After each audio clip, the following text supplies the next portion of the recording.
Hey everybody, welcome back to the Gooseblock. Today we are talking about the second season of Tales from the Crypt. We've already covered the first season on this channel, which was only 6 episodes long, and we even did it a collab because of how short it was. Check that out. I did it with Horrorlander. Super fun episode of the Gooseblock. But today we're talking about season 2. This season has 3 times as much episodes, and with that it's also more unstable, and it's, I guess inconsistent, if you will, compared to the first season. And I also, just like the first season, have to judge season 2 different from season 3 to 7, because a lot of those seasons have 13, 14, 15 episode long seasons. The first season only had 6, and this has 18. So 18 is kind of a lot. As you can tell, the first season was clearly a big success TV rating wise, and they just decided to put this thing in 4-wheel drive, and with that we got 18 episodes. A lot of them are good, a lot of them aren't, and I'm just flat out rate it right from the beginning because I don't want to cut too much time out without giving my full thoughts on the season. I think that this season is an 8 out of 10. Which I'm pretty sure is what I gave season 1 as well. Because there's just as many terrible episodes, there's just as many not amazing episodes, and there's the same amount of great episodes, right? So it just shows that timesing 6 times 3, I guess, to make 18, a lot of the qualities transferred, and a lot of the bad stuff transferred as well. There's just more of it this time. So this is the longest season, and I'm prepared to review it. However, I'm going to be doing it a little bit differently. I'm just going to be reviewing some episodes, not all of them. I have the ones written down that I think were very interesting, because there was, way more this time, and there's way more to cover, and I can't cover all of it without making this video fucking long as shit and just repeating the same things over and over again, because let's face it, all TV shows have some episodes that just don't matter. Especially when you're talking about anthology horror. So, here we go.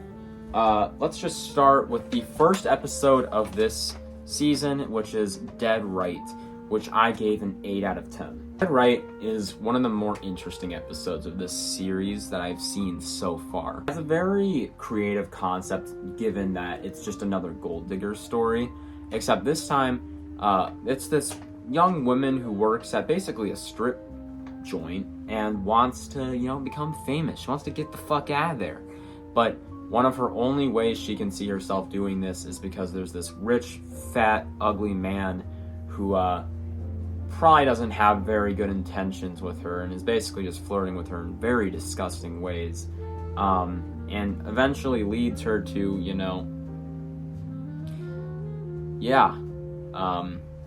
it's a very interesting episode. It's one that I think uses body horror to its advantage rather than making it just flat out disgusting for no reason.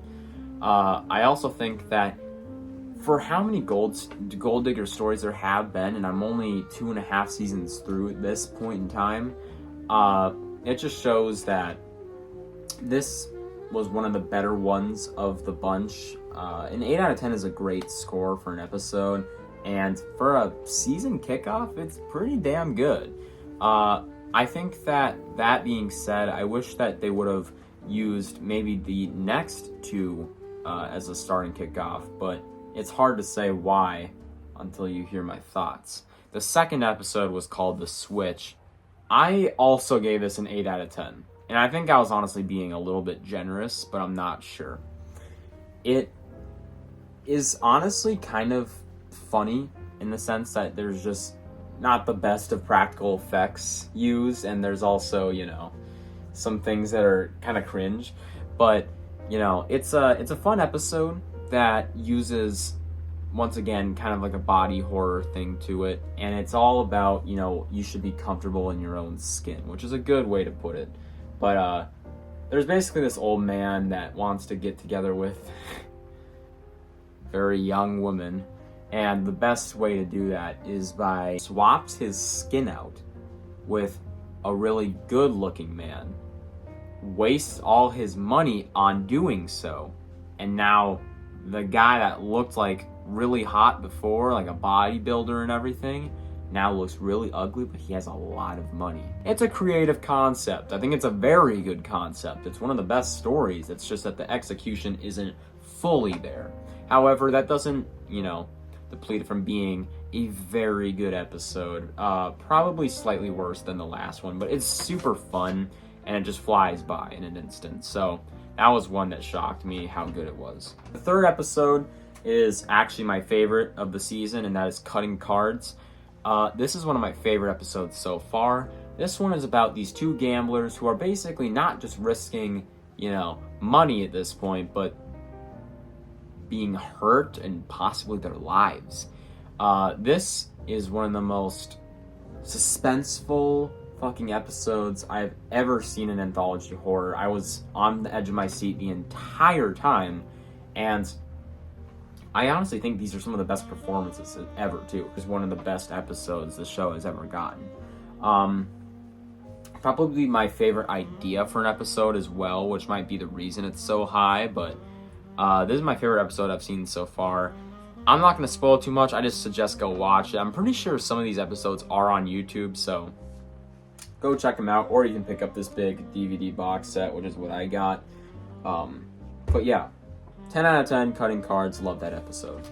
The next one is one of the all-time worst, and that is Three's a Crowd. Weird name. Three's a Crowd is just boring as fuck. It loses me the entire way through. I'm bored at like 3 minutes in, seriously. And while watching it, I started to realize to myself that this is just one of the most boring TV episodes I've probably ever seen. There's nothing creative about it. It's not really a gold digger story, but it's about this guy who, is fucking stupid, I guess, and they do this like little trip thing, and what do you know? His wife's cheating on him. I don't know, maybe it's because he's not very good looking. I don't know, maybe you should stop being a dickhead, right? He's kind of being annoying the whole episode. But either or, all the characters suck. They're fucking awful. It's one of the worst episodes of the show I've seen so far. Not as bad as one of the ones I'm going to get to pretty soon here, but it was really bad. And I did not have fun watching this one at all. 2 out of 10. The next one was one I found very interesting conceptually, but I'm not sure how I feel about the execution, and that's why I gave it the score I did. For Crying Out Loud. This one's about a concert venue owner who, is questioning if he's having some hearing problems from not wearing fucking ear protection all these years, and he's in the same building that these loud rock and metal bands are playing in. I like all that stuff, right? I love that type of music. I love that culture. I love just the idea of it. I think the actor does a good job at what he can do, but I find the episode kind of annoying at times. And I think that's honestly just the performances matched with, the way some things happen. I think the voice in the guy's head is honestly annoying as shit. I think what he does in the episode, the guy who's having the issues with his hearing, I think he's a little too over the top, if you know what I mean.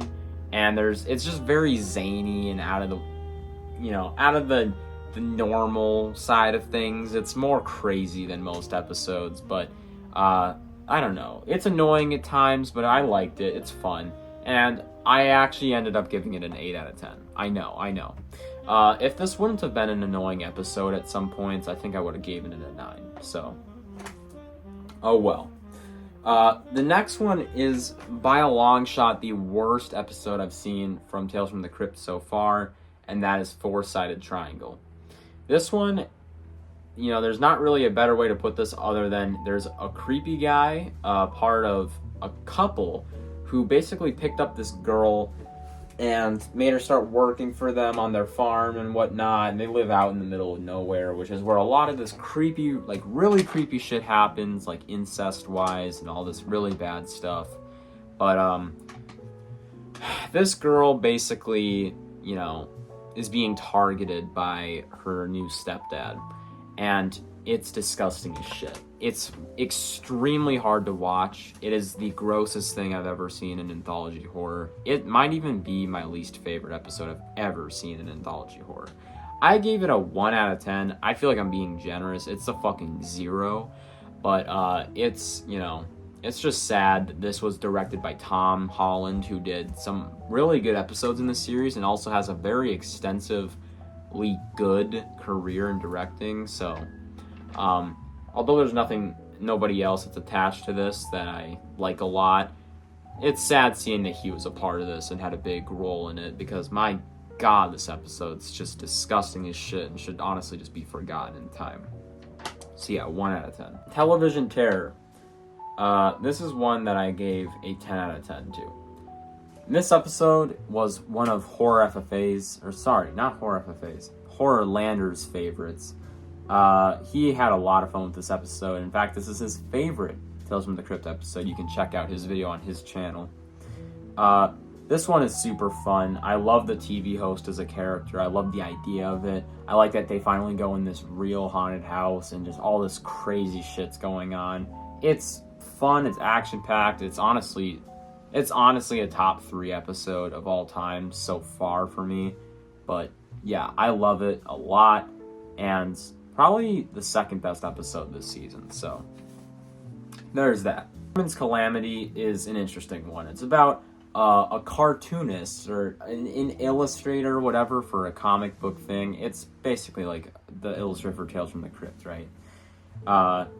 He is basically terrorized by his wife, and he draws these monsters, and they come to life. Fun episode. But I had a ton of fun with this one. This was one that I definitely would say don't sleep on.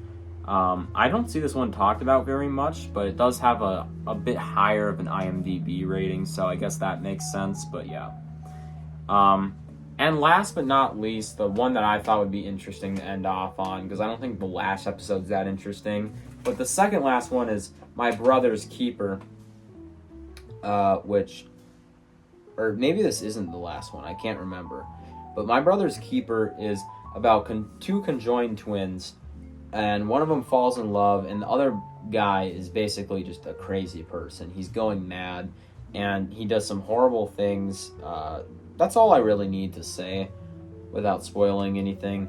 This is one of the best episodes creatively, but I think that honestly this has some of the worst execution, especially in the last 5 minutes or so.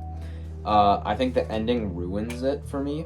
And I would have given this one probably a 7 or an 8, but I really just do not like the weird, perverted nature of a lot of this stuff. It's like this one guy is all creepy and weird, just the way he talks and everything, and then the other guy is very formal and nice and kind towards women.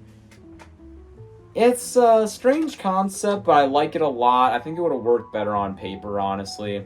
But, no, it's a fun episode still. I gave it a 6 out of 10, so it's still decent, but it's nothing that I think I'm going to come back to.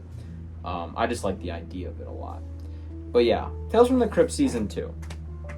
This is a fun season. I had a lot of fun watching it. Yes, it's the longest one, so I'm happy to get it over with.